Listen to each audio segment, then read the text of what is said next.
Hi friends, welcome to Tasty Cooking. வீட்டில் guest வந்தாலோ festival டைம்லேயோ இல்லைனா ஸ்வீட் சாப்பிட்ணுன்னு தோணும் போது ரொம்ப ஈஸியாக செஞ்சு முடிக்கக்கூடிய ஒரு பாயசம் ரெசிபி எப்படி செய்கிறதுன்னு தான் பார்க்க போகிறோம்.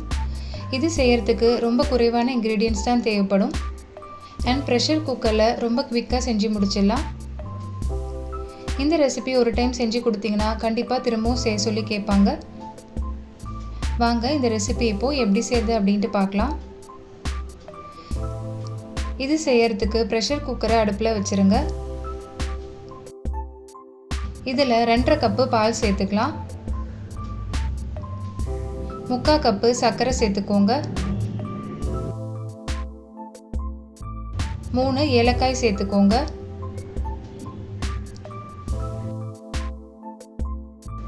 நல்லா கலந்து விட்டுடலாம். 1 கப்பு கேரட்டை துருவி வச்சுருக்கோம், அதுவும் இது கூட சேர்த்துக்கோங்க. எல்லாத்தையும் சேர்த்து நல்லா கலந்து விட்டுறலாம். 1/4 கப்பு பச்சரிசியை ஒன்றும் பாதியுமாக மிக்சியில் அரைச்சி வச்சுருக்கோம், அதுவும் இது கூட சேர்த்துக்கலாம். 2 பிஞ்சு உப்பு சேர்த்துக்கோங்க. 1 டேபிள் ஸ்பூன் நெய் சேர்த்துக்கலாம். மொத்தமாக இந்த பாயசத்துக்கு 1 டேபிள் ஸ்பூன் நெய் தான் சேர்த்துருக்கோம்.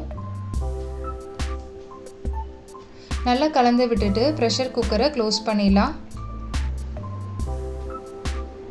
விசில் வச்சுட்டு லோ ஃப்ளேமில் வச்சுருங்க.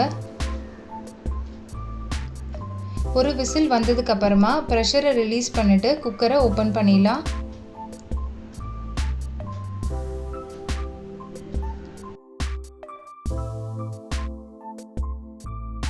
சைடில் ஸ்க்ராப் பண்ணிடுங்க.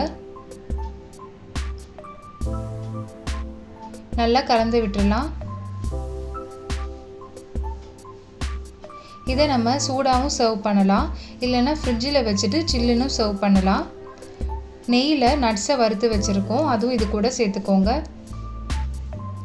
ஒரு பவுலுக்கு மாற்றிடலாம். எங்கள் வீட்டில் இது செய்யும்போது எல்லாம் உடனே காலியாகும், அந்த அளவுக்கு டேஸ்ட்டாக இருக்கும். குழந்தைங்க பெரியவங்க எல்லாரும் விரும்பி சாப்பிடுவாங்க.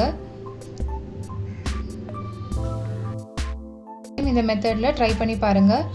இந்த வீடியோ உங்களுக்கு பிடிச்சிருக்கும்னு நம்புகிறேன். டேஸ்டி குக்கிங் சேனலை லைக் அண்ட் சப்ஸ்கிரைப் பண்ணிக்கோங்க. தேங்க்யூ.